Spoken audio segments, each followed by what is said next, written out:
এগিয়ে চলো সংঘের মাঠে ত্রিপুরা অ্যাথলেটিক্স অ্যাসোসিয়েশনের উদ্যোগে অনুষ্ঠিত হয় রাজ্যভিত্তিক cross country championship. Tripura athletics অ্যাসোসিয়েশনের উদ্যোগে এগিয়ে চলো সংঘের সহযোগিতায় রাজ্যভিত্তিক ক্রস কান্ট্রি চ্যাম্পিয়নশিপ 2024 থেকে 2025 অনুষ্ঠিত হয়।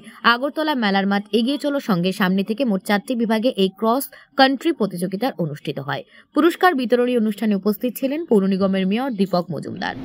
যারা বর্তমান প্রজন্ম আগামী ভবিষ্যৎ আমাদের সমাজ গঠন রাষ্ট্র গঠন যারা অংশগ্রহণ করবেন তাদেরকে পুঁথিগত বিদ্যার পাশাপাশি অন্যান্য তাদের ভাবে বেশিরভাবে যাদের যে প্রতিভাতে বিকাশ করার একটা প্ল্যাটফর্ম তারা দিয়ে থাকেন।